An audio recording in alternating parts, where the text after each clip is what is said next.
everyone, I'm Rishali. In this PPT, we are going to talk about Gucci and I'm going to speak about the macro environment. And this is Patnapa, and she is responsible for introducing the brand to you. This is Emma. She will speak about the micro environment. This is Bella. She will speak about the influences of the micro and macro environment on Gucci. This is King.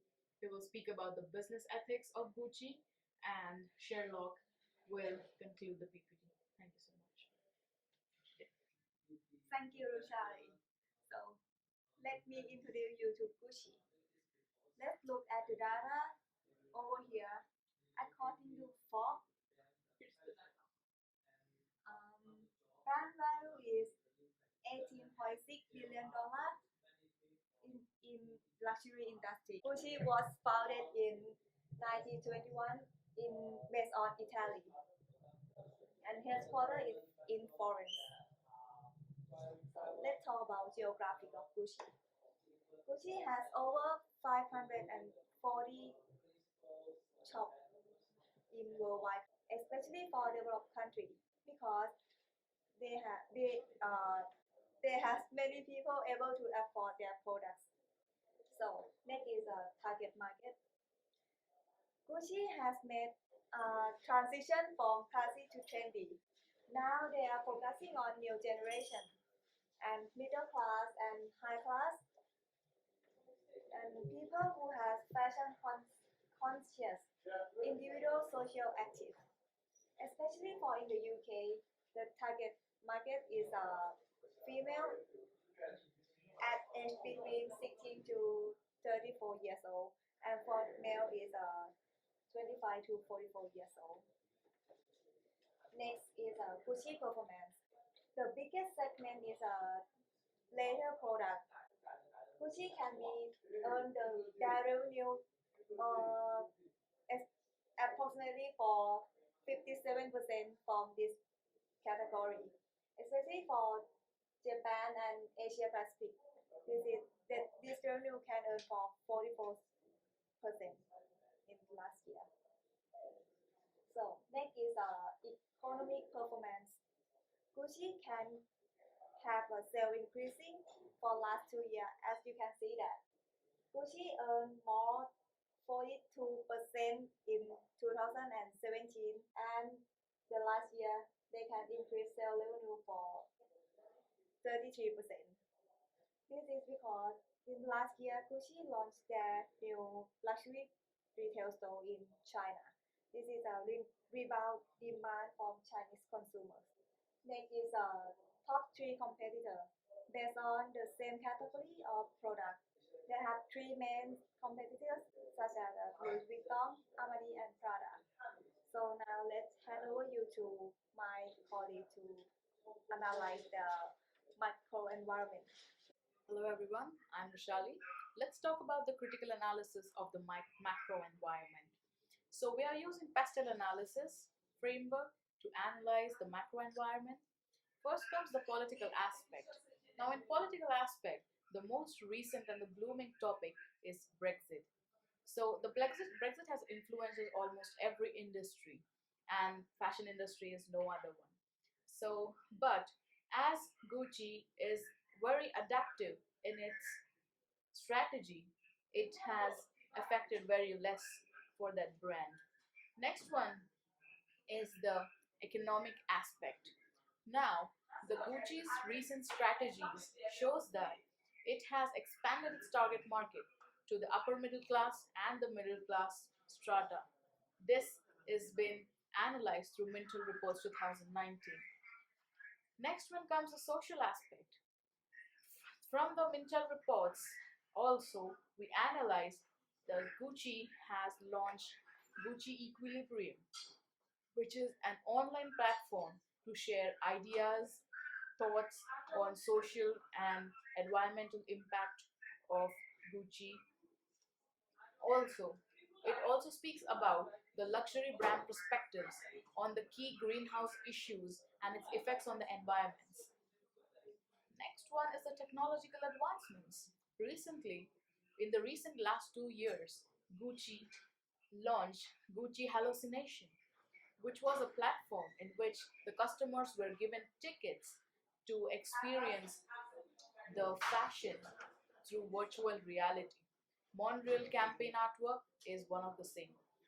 Bumpback style, it was something related to product development. Gucci inspired the product developers to produce for them. It was a new revolution for the luxury brand to take up the product development. Next one comes the environmental aspect. For free, Gucci stopped using fur in its brand, but the critics criticized them that saying that it doesn't matter to them because Gucci's most of the sales, you including fur, was only 2%. So basically, Gucci only used 2% of its sales, which included fur. So that doesn't mean anything. But still, due to this step, it attracted a lot of millennials' attention towards itself. So, as the color coding shows, the green part is the most driving influences of macro environment on Gucci. The other yellow parts shows very less or negligible influence of the macro environment on Gucci. Now, my next teammate will introduce you to the macro environment. Thank you. Hi everyone, I'm Emma, and today I'll introduce the microenvironment for Gucci. The first, according to the butterfly forces, the first one is industry rivalry. The most attractive industry is Louis Vuitton, and for this, we have similar brand level for the high level price, so it can be a competitor to Gucci. And for the bargaining power of suppliers, the company prefers on supply chain and the manufacturing unit. So they would have one specific factory to to to product their productions. So base power can be lower. And for threat of substitutes, unless a revolutionary alternative fashion industry remains less attractive to substitutes, so it can be lower. And for bargaining power of buyers, it will depend.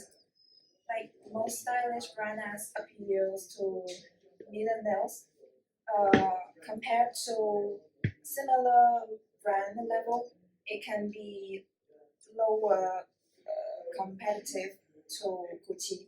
So buyers cannot bargain for the price.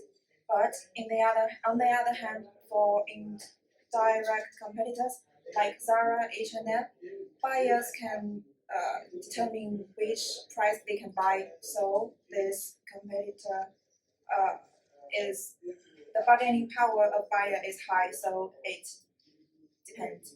For threats of new entrants, Gucci is the most trusted brand and enjoy highest level of differentiation. So this one is lower. And next one, my colleague Bill to introduce the main drivers of influence. Determination of the main driver of influence. Our growth driver. Double profit in the financial year 2017. Because Gucci has earned double profit in the last 2 years, they have more drive to earn more profit in the future. Like shown in the chart, Gucci is the number one brand to earn people's trust and the number one for differentiation as well. Expansion of our target market to the upper middle class and the middle class. Because Gucci has expanded their market to more classes, that means they will get more profit from different classes and different levels. Gucci feel integrated.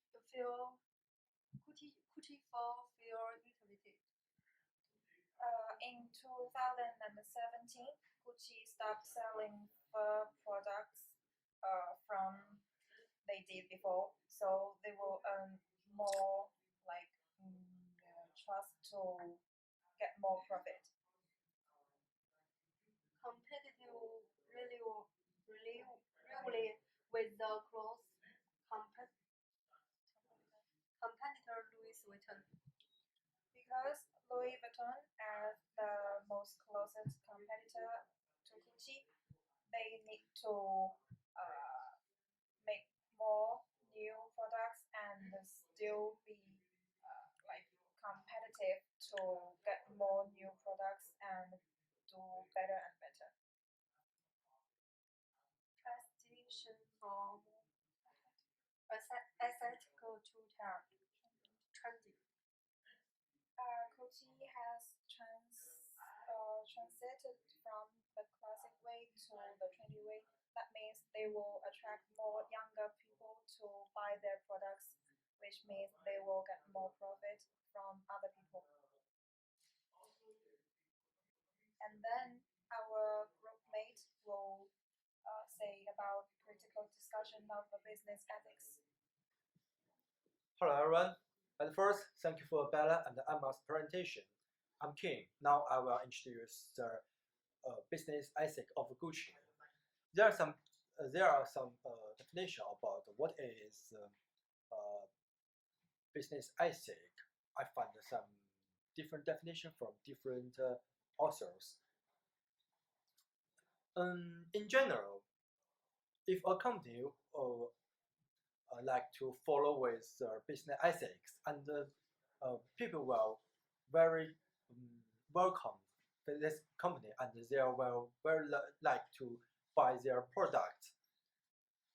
And let's see what how Gucci to define the business ethics, and we found some information from Gucci's official website. And next, let's see what actually Gucci did. Gucci make a sweater, and but this product be point criticism, and then Gucci in first time to withdraw this product and say sorry, say apologize to people, to the relevant people, and then they change the director, the product director. This behavior can be called a very responsible behavior, and this picture tell a story that Gucci stopped to use the fur in their product. And as a leader in the fashion industry, Gucci's behavior lead whole the fashion industry to stop use the end of to use the fuel. It's very good for environment and good for the animals. This picture also illustrates of business ethic behavior. This story said Gucci and Dior stopped to use the super skinny model. It's a very good illustrate for the human rights. It can show Gucci is very respect the human rights, just as this what they say. But on the other hand, Gucci also have some bad problem with the business ethic. That information is what I found in the ethical customer website. They don't pay enough wage to the people who work for people not in their Italy. Thank you, Cole. I'm Sherlock. I will conclude about our presentation. From an analysis, we can conclude that Gucci is a reactionary and responsible company. It has always taken steps to improve their mistakes, but they can be prevented by being proactive, and if they can sit and follow their code of ethics strictly, they will do better. Thank you. I will show our references.